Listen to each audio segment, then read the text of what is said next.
Good morning student. आज हम class 11 accountancy adjusted entry करेंगे। एडजस्टमेंट से रिलेटेड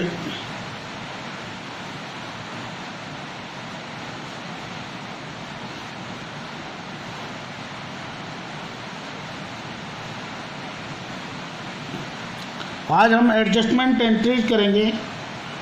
तो ये एडजस्टमेंट एंट्री होती क्या है?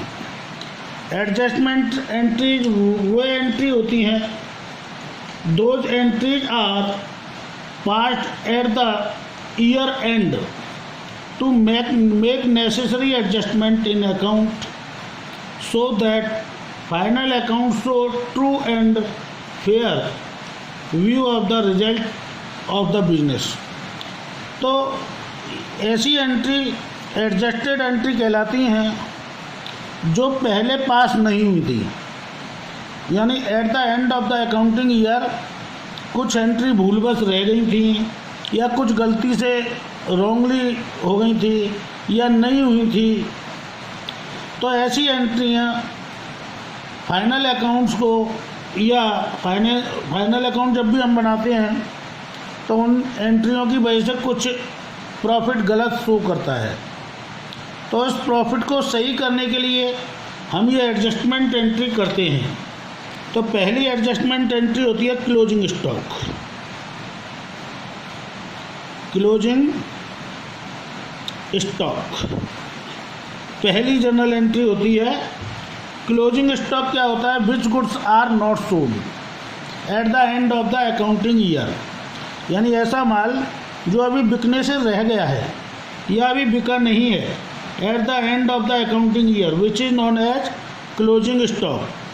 तो क्लोजिंग स्टॉक जो माल अभी बिका ही नहीं है उसे हमें बेचना है का मतलब अभी तो वो माल हमारे पास ही है, एसेट्स की तरह ट्रीट होगा।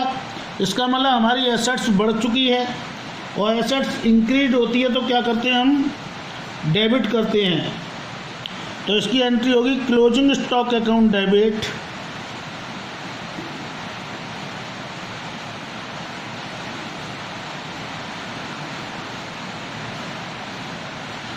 दूसरा trading account to trading account.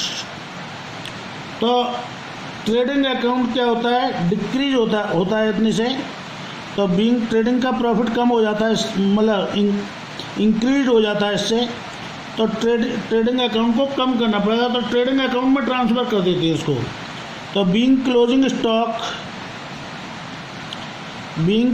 Stock transfer to trading account, तो इसको हम ट्रेडिंग अकाउंट में ट्रांसफ़र कर देते हैं। तो वही वो कह रहा है बच्चों, the goods laying unsold at the end of the accounting year is known as closing stock. तो ये क्लोजिंग स्टॉक कहलाती है। या which goods are not sold at the end of the accounting year, it is value of the cost और net realise value whichever is less, जो दोनों में कम हो, यानी रियलाइजेबल वैल्यू और जो उसकी एक्चुअल वैल्यू है जो दे रखी है, उन दोनों में जो भी कम हो तो ऐसे इसका वैल्यूएशन होता है।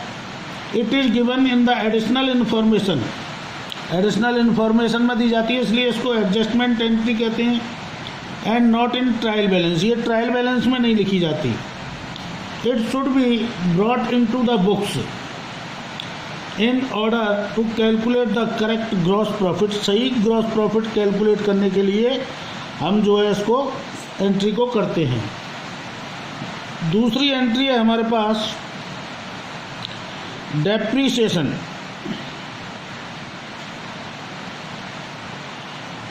डेप्रीसिएशन क्या होता है? जब भी हम एसेट्स को कंटिन्यूअस यूज करते हैं तो इसका मतलब एसेट्स को यूज करेंगे तो कुछ ना कुछ उसके वेट में कमी आएगी, और वेट की कमी के कारण जो वेट की कमी जो होती है वही डेप्रीसिएशन कहलाती है। तो डेप्रीसिएशन की वैल्यू होती है, मेजरमेंट इसका मनी में होता है, इसलिए इसकी भी एंट्री शो करते हैं। और इसको एसेट्स पर जो भी फिक्स एसेट्स होगी उस पर चार्ज किया जाएगा। तो फिक्स एसेट्स पर ही चार्ज करते हैं इसको। तो एंट्री करते हैं इसकी, डेप्रीसिएशन एक लॉस होता है, तो लॉस को हमेशा डेबिट करते हैं। तो depreciation account debit to assets account. इससे एसेट्स की वैल्यू क्या होती है, कम हो जाती है, इसलिए एसेट्स को क्रेडिट करते हैं। Being depreciation charge on assets. तो स्टूडेंट्स इसको एसेट्स पर चार्ज करते हैं, और इसका जो फाइनल अकाउंट में ट्रीटमेंट होता है, तो डेप्रीसिएशन को हम प्रॉफिट एंड लॉस के डेबिट में दिखाते हैं। क्यों दिखाते हैं, क्योंकि इतने जब ये डेप्रीसिएशन की एंट्री हुई नहीं है, डेप्रीसिएशन चार्ज करना है, तो इतने रुपए से हमारा प्रॉफिट बढ़ रहा होगा, तो उस प्रॉफिट को कम करते हैं। यहाँ पर डेप्रीसिएशन को डेबिट साइड में दिखाते हैं प्रॉफिट एंड लॉस के, और फिर एसेट्स में से इसको लेस करके दिखाते हैं। लेस इसलिए करते हैं क्योंकि इसकी वैल्यू, इससे एसेट्स की वैल्यू कम हो जाती है। तीसरी एंट्री है interest on capital.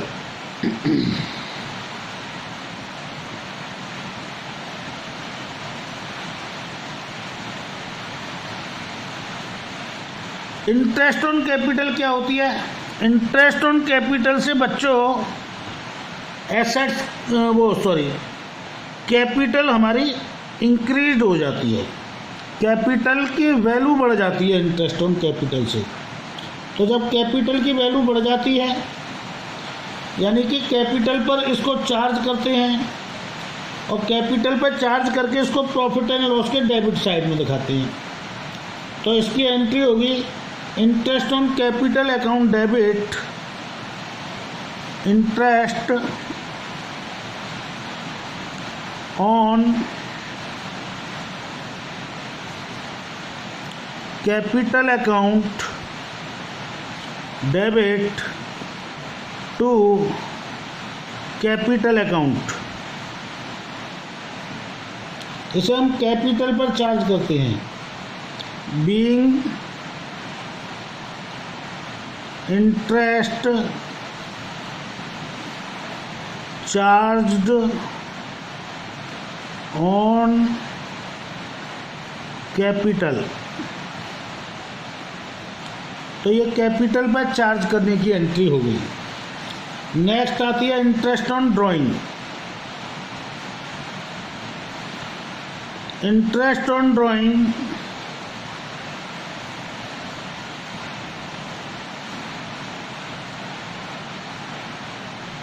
Is the income of the firm. Firm की इनकम होती है, बिजनेस की इनकम होती है ये। तो बिजनेस की इनकम होती है, तो इसको क्रेडिट करते हैं और इसको ड्राइंग्स पर चार्ज करते हैं। ड्राइंग क्या होता है?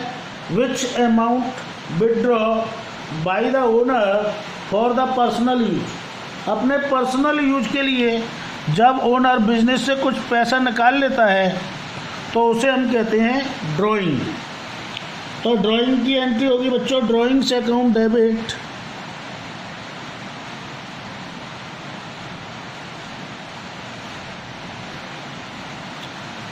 To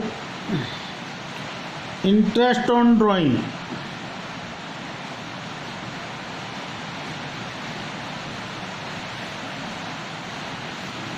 being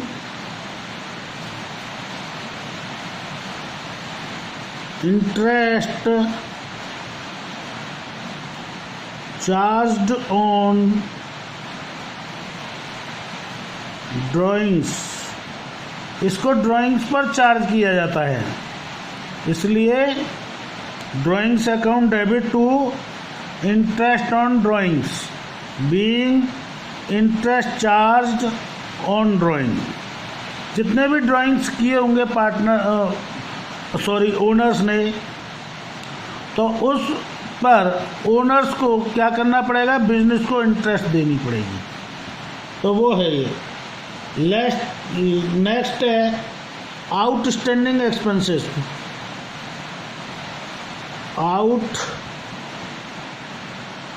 standing expenses. Outstanding expenses क्या होते हैं बच्चों? Which expenses has been paid but not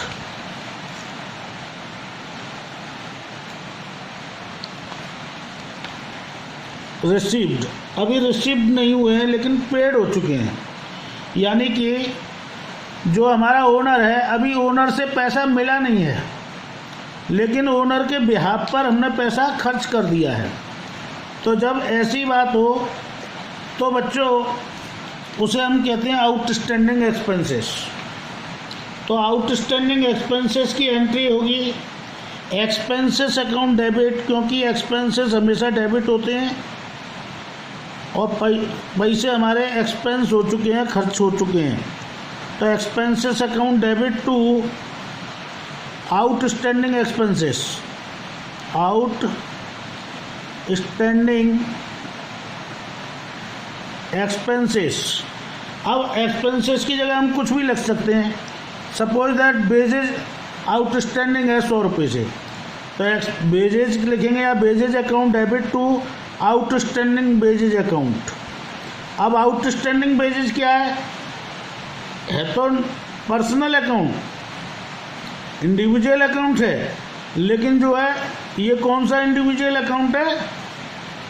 वो रिप्रेजेंटेटिव नेचर का है। तो रिप्रेजेंट कर रहा है क्योंकि आउटस्टैंडिंग रिप्रेजेंट टू बेजेज को रिप्रेजेंट कर रहा है, इसलिए ये रिप्रेजेंटेटिव पर्सनल अकाउंट है। बीइंग आउटस्टैंडिंग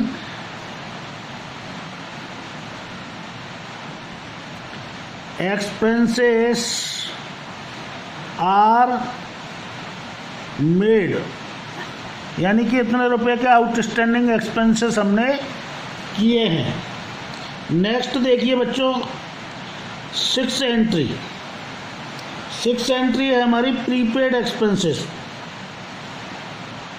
प्रीपेड एक्सपेंसेस का मतलब हमारा होता है बच्चों, हमने पहले ही पैसा दे दिया है लेकिन अभी खर्च नहीं हुआ है। जैसे सपोज दैट फॉर एग्जांपल आपका एक आइडिया का सिम है और आइडिया के सिम में क्या होता है, आप जो है 2 तरह के कनेक्शन होते हैं, 2 तरह की सिम होती है, प्रीपेड और पोस्टपेड। प्रीपेड का तो मतलब होता है आपने पहले पैसे दे दिए, अब उसको पैसे को यूज करना है आपको, यानी अब उस पैसे को आपको खर्च करना है। तो जब खर्च करना है तो वो प्रीपेड एक्सपेंसेस होता है। तो प्रीपेड एक्सपेंसेस जैसे कि प्रीपेड बेजेज है, प्रीपेड सैलरी है, या प्रीपेड आउटस्टैंडिंग प्रीपेड कोई जो है एक्सपेंडिचर है, जैसे प्रीपेड रेंट अकाउंट डेबिट, जैसे प्रीपेड रेंट है तो prepaid rent account debit to rent account, या ये लिख सकते हैं prepaid expenses account debit to expenses account. Being prepaid expenses are made. तो बच्चों ये हो जाएगी प्रीपेड एक्सपेंसेस की एंट्री। इसके बाद में एक्रूड इनकम की आती है।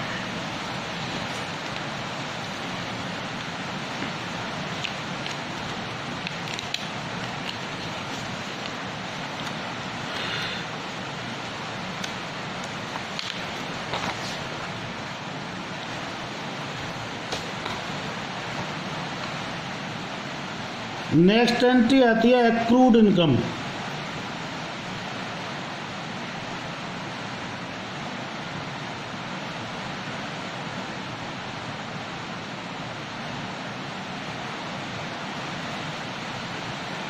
अब ये एक्रूड इनकम क्या होती है? Income accrued but not due. कहने का मतलब इनकम जो है अर्न तो हो चुकी है यानी the accrued income in the income which is earn but not received, यानी अर्न तो कर लिया है लेकिन जो है अभी रिसीव्ड नहीं हुआ है। जैसे सपोज दैट कोई व्यक्ति नौकरी करता है तो 30 दिन नौकरी करने के पश्चात उसे सैलरी मिलती है, लेकिन वो अभी मिली नहीं है, यानी काम तो उसने कर लिया है बट पैसे अभी नहीं मिले हैं। तो जो पैसे नहीं मिले हैं वो एक्रूड तो हो गए, अर्न तो हो गए, लेकिन अभी क्या रिसीव नहीं हुए हैं। तो जब वो रिसीव नहीं हुए हैं तो ऐसी इनकम को कहते हैं एक्रूड इनकम। तो accrued income account debit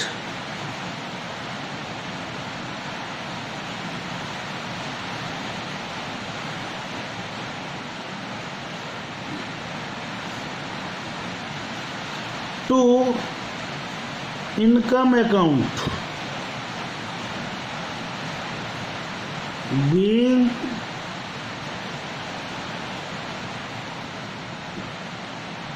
accrued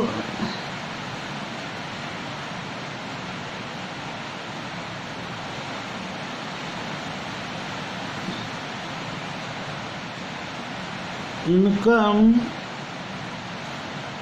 are made। ये एक्रूड इनकम की आपकी एंट्री हो गई।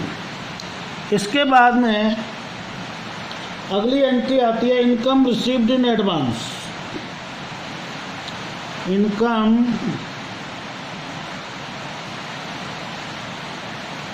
Received in advance. अब इनकम रिसीव्ड होगी एडवांस,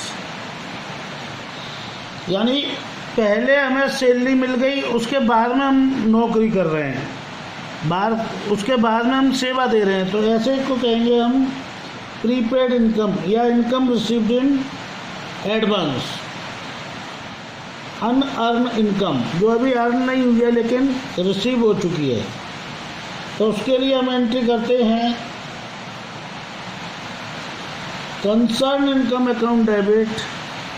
जो भी इनकम दे रखी हो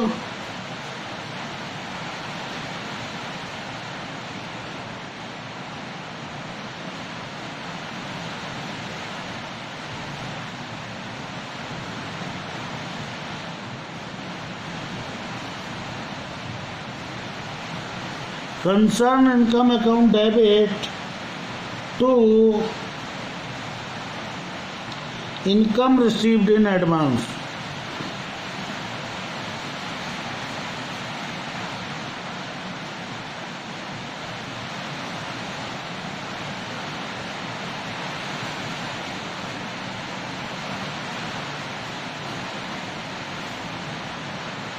being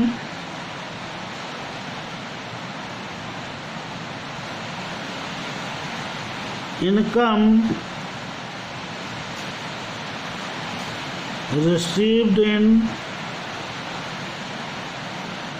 एडवांस, यानी एडवांस हमें इनकम रिसीव्ड हो गई, तो ये income received in advance.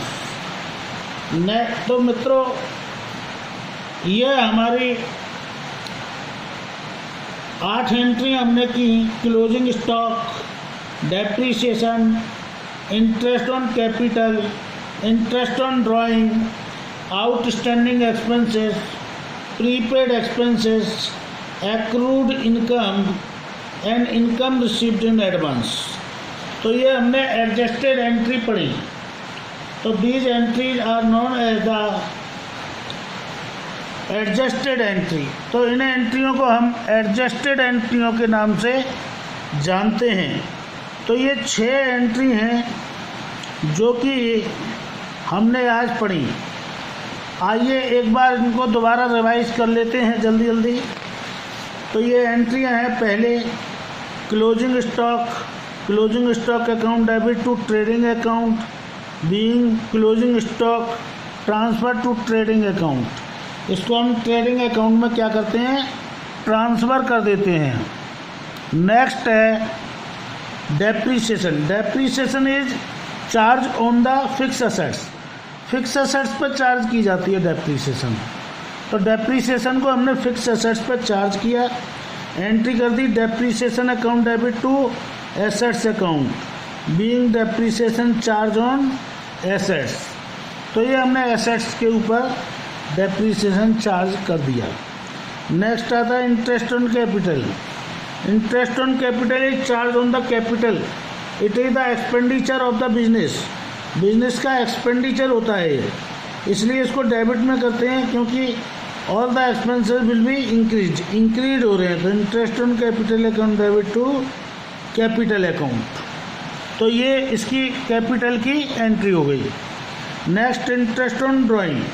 Interest on drawing is the income of the business, ये बिजनेस की इनकम होती है, इसलिए ड्राइंग्स अकाउंट को डेबिट किया जाता है क्योंकि ड्राइंग्स इतने रुपए से क्या होंगी, इंक्रीज हो जाएंगी।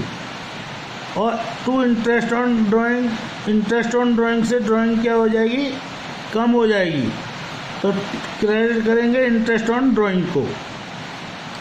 Next outstanding expenses. Outstanding expenses क्या होते हैं, ऐसे एक्सपेंसेस जो खर्च तो हो गए हैं लेकिन अभी मिले नहीं हैं।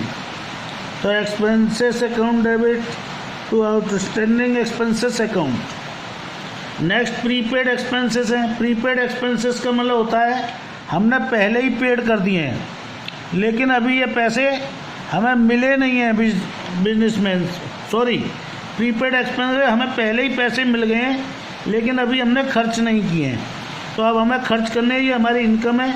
तो prepaid rent account debit to rent account, तो इसकी एंट्री क्या हो जाएगी, prepaid rent account debit to rent account. इसके बाद में एक्यूरेट इनकम आती है।